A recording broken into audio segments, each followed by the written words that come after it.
So in this video we're going to discuss thermodynamics and its first law. Okay. Now for many of you this will hopefully be revision, but thermodynamics is a difficult topic and it doesn't hurt to revise some things. Alright, so we're going to mainly talk in this course about equilibrium thermodynamics, and that means systems in thermal equilibrium. Okay, just wait long enough and systems tend to reach thermal equilibrium. And the founder of modern science, Francis Bacon, who lived in the 16th century, a little bit into the 17th as well, actually found some things up fairly well. He says, heat itself, in essence and quiddity, is motion and nothing else. And that he said in the famous Novum Organum in 1620. So that's a quite profound statement, given it was made a long time ago. And we'll see it took a lot longer to really put that idea into a proper sort of scientific basis with equations, etc. So here's the founders of the subject, more or less, or some of them. Carnot, Boyle, Kelvin, etc. It obviously helps if you want to be a founder of thermodynamics to have a beard, although occasionally Carnot and Boyle didn't have beards, but pretty much everyone else did.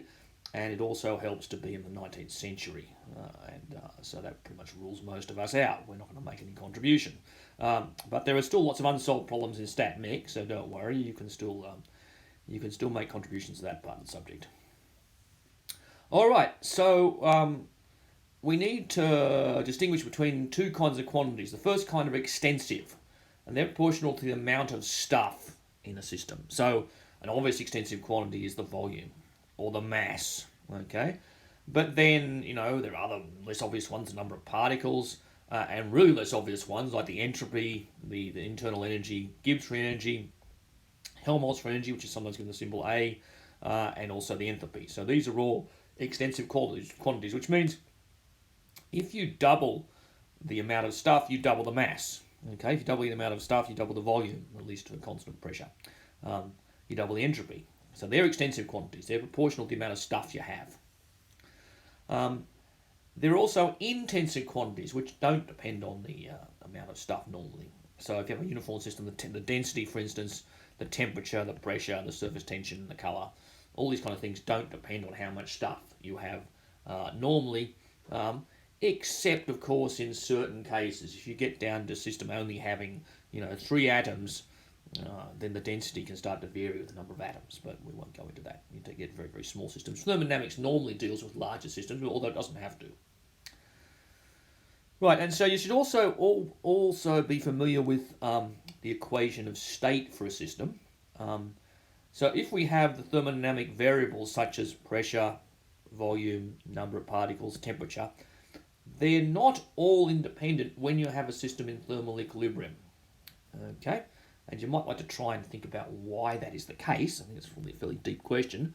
But normally you can link these things in equilibrium, the system's in equilibrium, via an equation of state, which you can write always as the function of f, p, v, n, and t equals 0.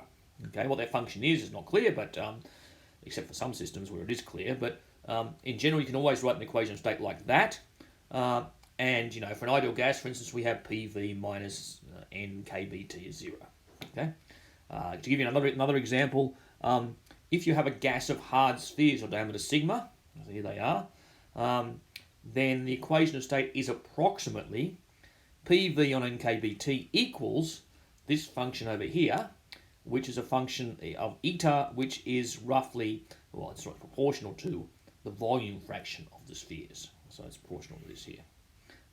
And so if we have, for instance, if we have very low volume fraction, this becomes 0, and that becomes 1, and everything else sputters out. So we just get the ideal gas law. But of course, if we have a higher volume fraction, the ideal gas law starts to break down, and you get an equation which looks like this one here.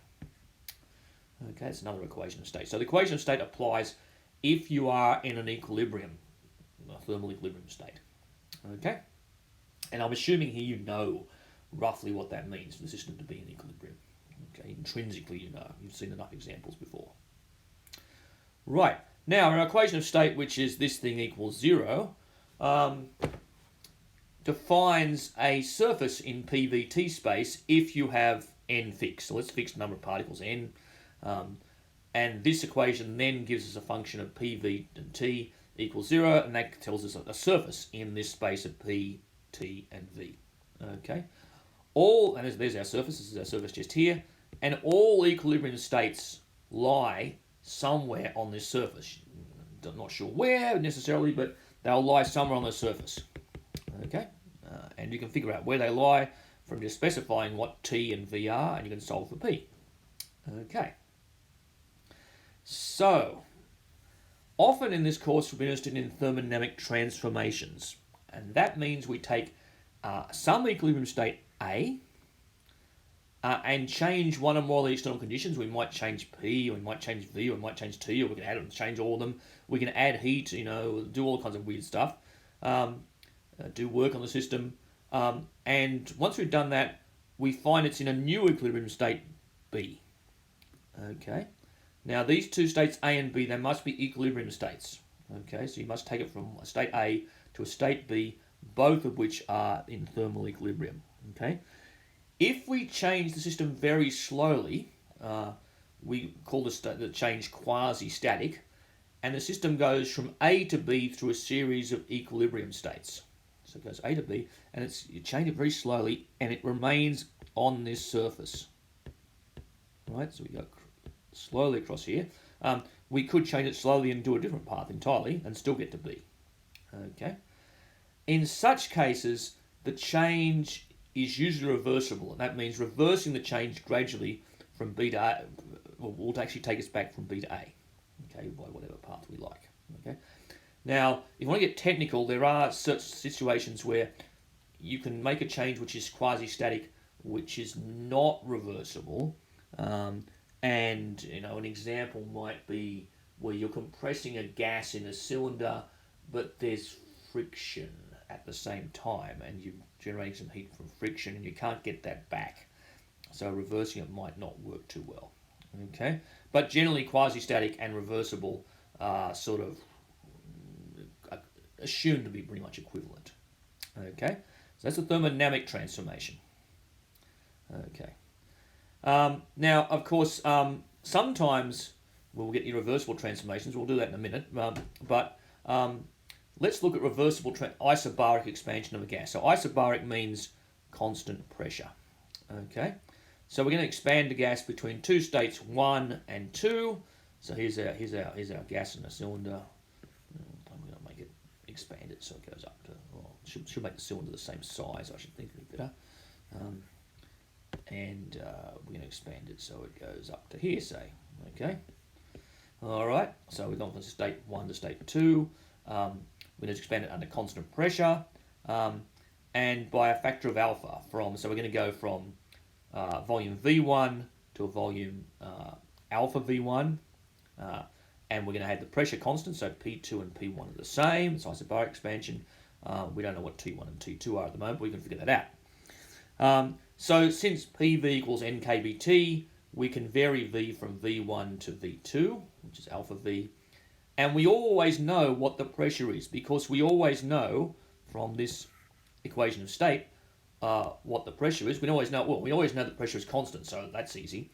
And from the equation of state, we also know what the temperature is, because we know what the volume is. So knowing the volume at any point gives us what the temperature is, because the pressure is constant. So we can just use this equation here. So we always know what the temperature is. Okay. So we know at all points on the curve between 1 and 2 exactly what state the system is in. We can say, well, we actually know. If we know the volume, we know the pressure is constant, so that's easy. And from the equation of state, we know what the temperature is. Okay. So as we're varying it gradually from this volume to that volume at constant pressure, we know everything. It's completely reversible. So we're going along a path, and I don't know which path it would be, but it's going from here to here along a surface, on that surface somewhere. Okay, so it's gradual expansion. That's a reversible expansion. Now, we could also talk about irreversible expansions. And most things in nature are not reversible. They're irreversible. They occur quickly. There's no equilibrium state. that is reached, okay, generally. So, for instance, if we went back here and we expanded the gas really rapidly, just pull the piston up, and the gas expanded incredibly rapidly, we wouldn't know what the pressure would be. It's not defined well. The temperature is not defined well.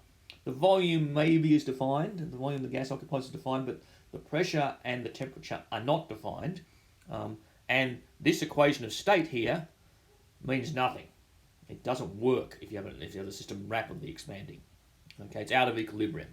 Okay, so other examples are explosions and things of this nature.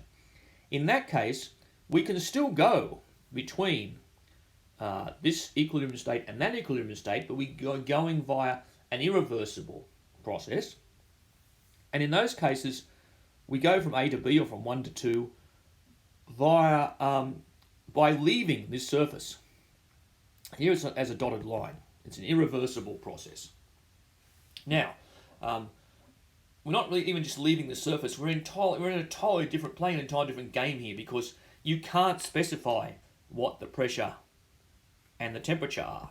So you're not just leaving the surface. You're going off into hyperspace somewhere and doing something else, a completely different set of variables. Where to specify the system, you have to specify what every atom is doing and what its velocity is and all this kind of stuff. So you're going well away from thermodynamics, and you're off this surface, and you're in fact off this entire diagram.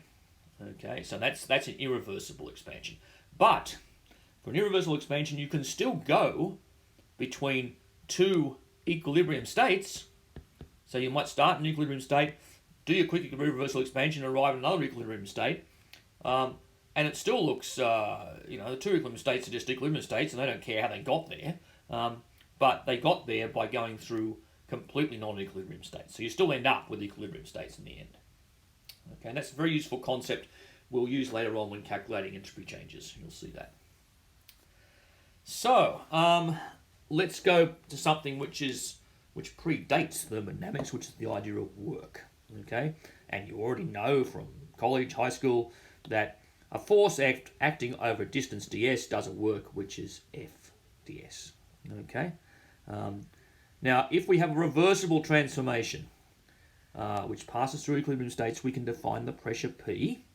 Okay, and if we define the pressure P, we can define the force on our piston, which is P times A, the area of our piston, and then the work done in expanding the gas, for example, work done by the gas is dW, which is the force of the gas times ds, the distance it's moved, which is the pressure times the area times ds, and the area times ds is the change in volume, which is that change there, so that the work done is PdV. And of course, this, as I said before, this predates all of thermodynamics.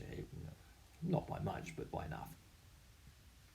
So the work done on a reversible path is just the integral of PdV, which is this, and it's the area under a PV diagram like this one here. This diagram is called the indicator diagram traditionally, and it was invented by James Watt, who of course improved the steam engine a great deal, and his employee John Sutton in 1796. So this is starting to get at the very start of thermodynamics. But it remained a trade secret until about 1830 because they were useful in calculating the power output of steam engines. You could use a little chart that would tell you what the power output was. So this particular integral was in fact a trade secret for some time. This whole idea. Okay, so it's a very weird trade secret, but that's what it was. So if we have a cyclic process, of course you're used to having cyclic processes, Carnot cycles and Otto cycles and things like that, Stirling cycles.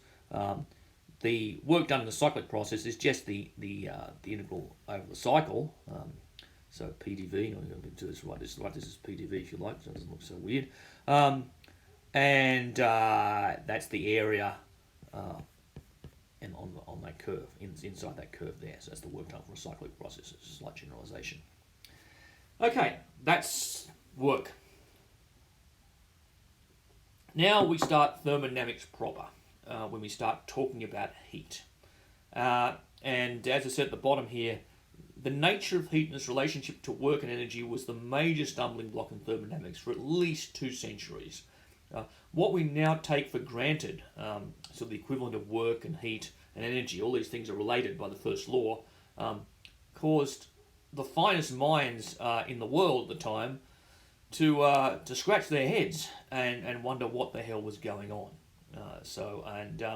It's not necessarily too surprising because you can go and heat a pan of water by putting a gas fire underneath it, or you can heat it by getting an egg beater and beating it like mad. And it's sort of very weird. They both end up with hot water, and you're thinking, well, what's going on here? It took a long time to figure out really what was happening. If a system absorbs an amount of heat dq, its temperature is raised by an amount dt, and that gives us a relationship between dq and dt. If you go and measure that, you find the amount of systems absorb some heat. Its temperature is raised, and this thing here, C, is the heat capacity. Okay. Now we can often define specific heats at the same time as well, which is heat capacity per particle, the heat capacity per mole, the heat capacity per unit volume. You've got to be careful when you're doing problems which heat capacity you're talking about, but normally it's quite clear. Okay, you have to worry about the context. We can raise the temperature of the system by adding heat or by doing work in it, what you just said. However, we can't talk about the amount of heat in a body or the amount of work in a body, and this of course causes, or at least used to cause, confusion. You can't talk about, well, how much heat is in a tank of petrol, or how much work is in a tank of petrol. It doesn't make any sense. You can't talk about those two things. Okay, there's no such thing as we'll see later on that heat and work are not state functions. Is basically what we're going to say. So let's talk about an ideal gas, because that's the classical one which you're all familiar with. We have PV equals NKBT, and the specific heat of a monatomic ideal gas, so you just have little spheres with point particles, in fact not even spheres, they're points. At constant volume, the specific heat is 3 on 2 kBT. KB, sorry, not kBT. So you get 3 on 2 kB, and that of course comes from repetition if you want to go back to it. However, we can't get that result from thermodynamics, only by measurement or from a theory calculation like by StatMech. Okay, you can't just get this kind of information out of thermodynamics. You can just go and measure it. Okay, and even then, as I say here, we need a lot of help from quantum mechanics. Without quantum mechanics, everything gets really confused as far as calculating things in thermodynamics go, things by StatMech. Without quantum mechanics, we run into problems. All right, so let's state the first law, which you've all seen before. First law is basically just conservation of energy. It says the change in the internal energy of a system is equal to the amount of heat absorbed by the system minus the work done by the system. Okay, and there are various different ways of writing this with different signs. You just have to pay attention. I mean, whether you're looking at the work done by the system or the work done on the system, depending, changes the sign, of course. But you just use common sense. Okay, so as I said, this is totally obvious to us, but to other people, this law a long time ago, to our ancestors, was definitely not obvious. And here we see the famous Count Rumford here.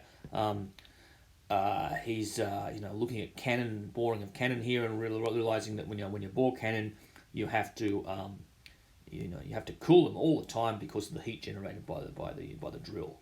Okay, and this put him on to certain early work on thermodynamics. Okay, so let's talk about state functions and paths in thermodynamics. Okay, so as you hopefully know already, the internal energy U is a state function. It depends only on the current state of the system, assuming it's in equilibrium, and it doesn't depend on how it got there. So the amount of energy you've got in your system doesn't depend on how you got there. Okay, of course you need a reference level somehow, not often for energy, but assuming you've got that, then U is actually a state function. I don't care how you got from A to B. If you tell me what state B is in, I can tell you what the energy is. Okay, and therefore du, the change in energy, is independent of the path for any process. The path could be reversible, quasi-static, irreversible. It doesn't matter. So it doesn't matter how we got from A to B. We can calculate what the change in internal energy is because A is an equilibrium state, B is an equilibrium state, and therefore I can calculate to U is U of B minus U of A, and it doesn't depend on the path. Okay? However, the amount of heat absorbed and the work done do depend on the path, and they are not state functions. These are not state functions. Okay? Okay, so we can talk about the amount of internal energy in the system, but never the amount of heat or work, as I said before. You just can't do that. So that's because U is a state function and Q and W are not. Okay, and that's one of the things which cause confusion initially in thermodynamics. You've got a state function equal to two things, which is not a state function. Okay, so state functions are incredibly useful because they are independent of the path, and you just need to give me a snapshot of the person, and not the person, a snapshot of the system, and I can tell you all about the system. Okay, and so the internal energy is a state function. Another one is entropy, which we'll do later on. The Gibbs free energy, okay, the Helmholtz free energy, which is also given the symbol A, and the enthalpy. These are some of the state functions which you can measure for a system. They're all state functions. They only depend on where you are. Some of these can actually be defined for non-equilibrium systems as well. Like U and S, you can make definitions up for non-equilibrium systems. But these other ones, GF and H, really you can't define for non-equilibrium systems because they've got things like the pressure and the temperature in them, and defining pressure and temperature of a system which is not in equilibrium tends to be impossible. Okay, but assuming we're actually in equilibrium, we can calculate all of these things. Okay, so they're useful state functions. Okay, let's use the first law to find the ideal gas energy. Okay, so we're going to find the internal energy of an ideal monatomic gas. We're going to start at zero temperature and assume the energy in this state is zero. So just assume the energy in that state is zero. We have to have a ground state for the energy. Okay, we're going to keep the volume fixed, and we're going to add some heat gradually so the temperature is increased slowly to some temperature Tf. Okay, so we're going to make sure it's done slowly so that we're always in an equilibrium state with a well-defined temperature. Okay, so make it slowly. We're always in equilibrium state. And then, of course, we know the heat capacity, which is 3 on 2 kBT, or kB, sorry. We know how many particles we have, so I'll multiply that by the number of particles. And we change the temperature by dT. That tells us how much dQ we have, how much heat we added. And so what you do is integrate that, and we get 3 on 2 nkBTF. Okay? That's the change in heat we've added. Okay? Now, how do we find the change in internal energy? Well, we do the following. We know that the volume is fixed in this process. We fix the volume. So that's zero. The system is doing no work. So the change in energy must be equal to dQ. Okay?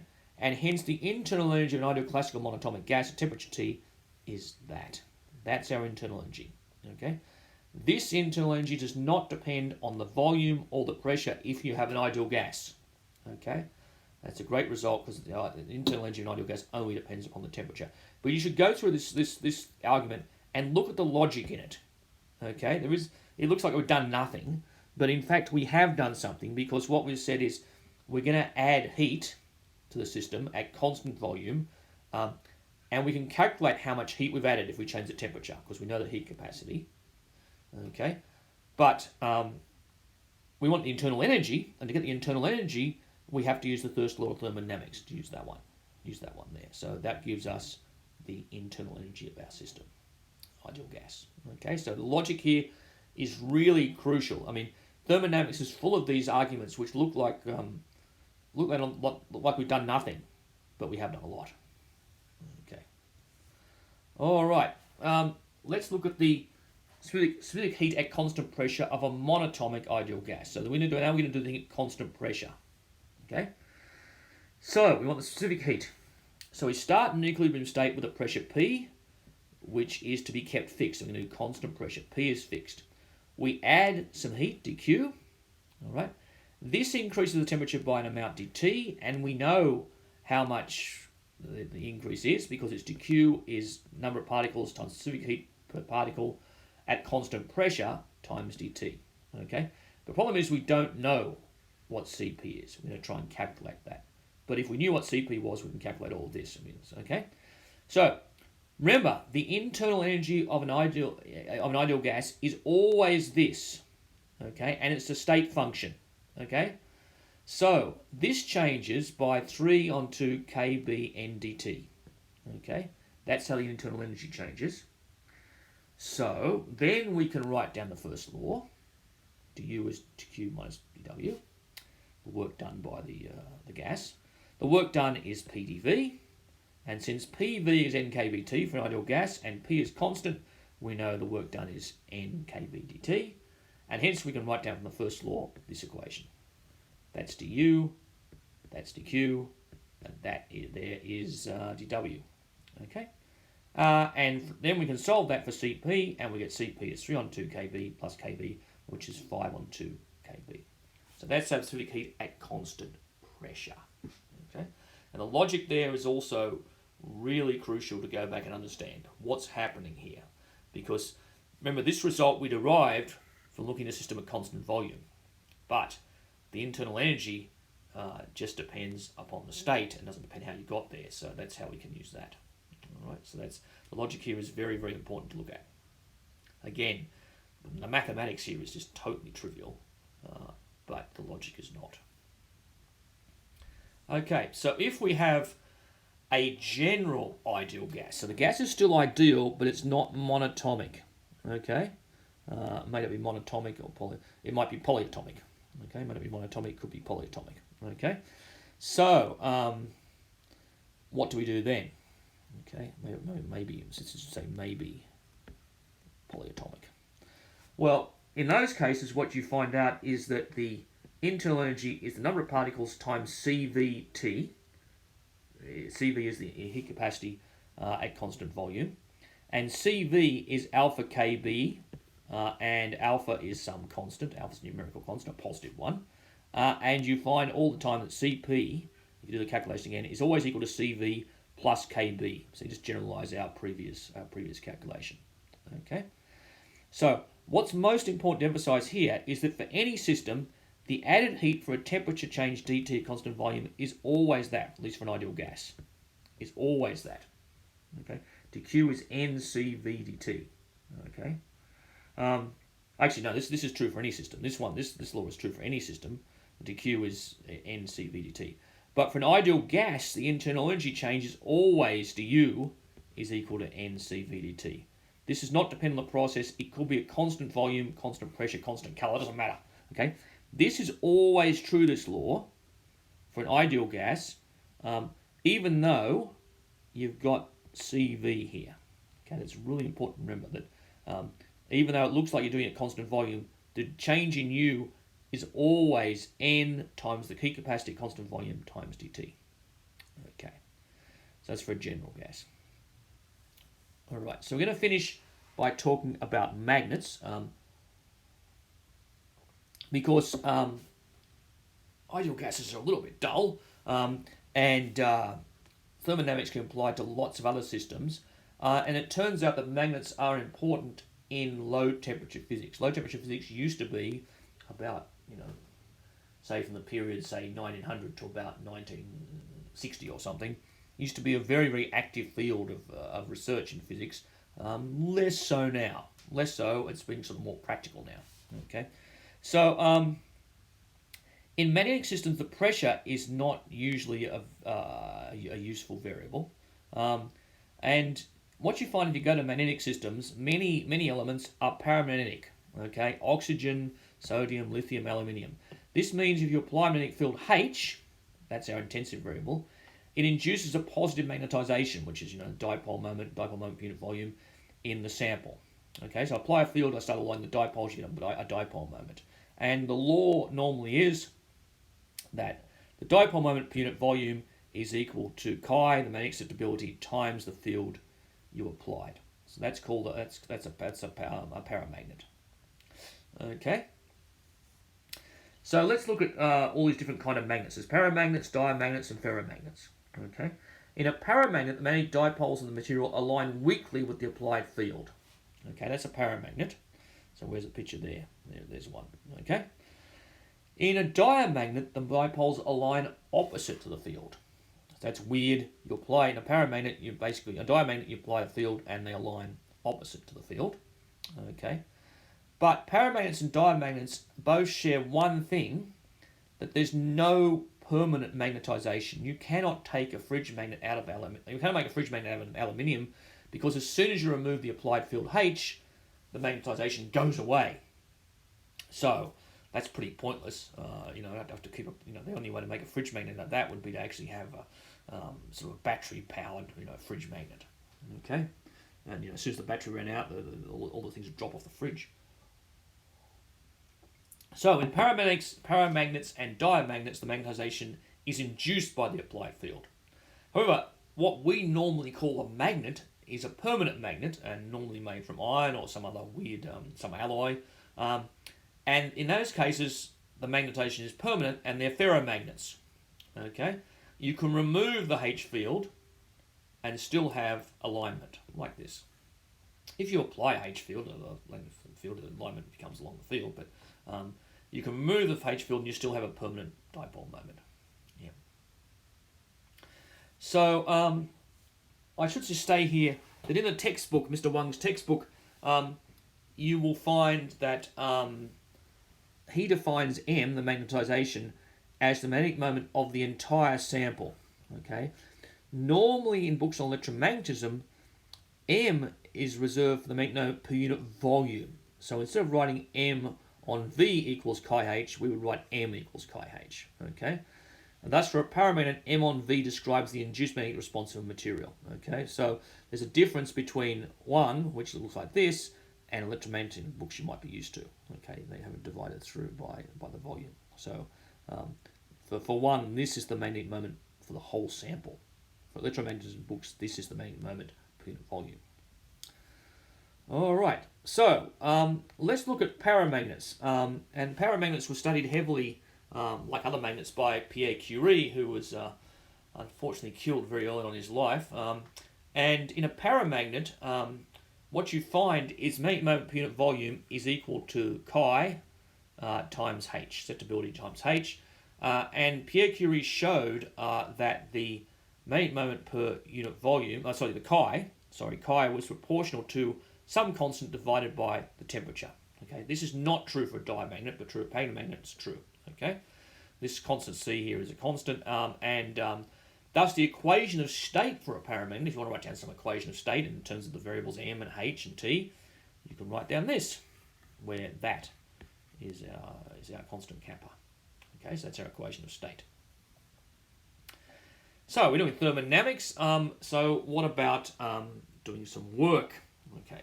So the work done by the system, if you change the magnetic field, or change H, in other words, is just minus HdM. And so the first law you can write as this. Change in internal energy of a magnet is equal to Q plus HdM. This you can get from, for instance, electromagnetic theory. Okay. Now this looks exactly like a PVT gas system, except H goes to minus P and M goes to V, and we get back to our gas system. So this implies that if you reduce H, so make H smaller, and because M is KH on T, so M is KH on T, so dM, assuming dt was constant, is KdH on T. So if I take here and reduce H, that means I get a negative here, okay, and I can then, if I'm insulating the system, so dQ is 0, there's no possible heat flow, I will get du being negative, and the system will du will be negative, and the system will cool down. Okay, and this is a system which is used sometimes to cool systems which are already quite cold. You go down to liquid helium temperatures, it turns out you can't cool them very much below that, and you have to use magnetic cooling to cool them in some cases. Okay, so that's the end of thermodynamics for this lecture, and next video we'll talk about the second law.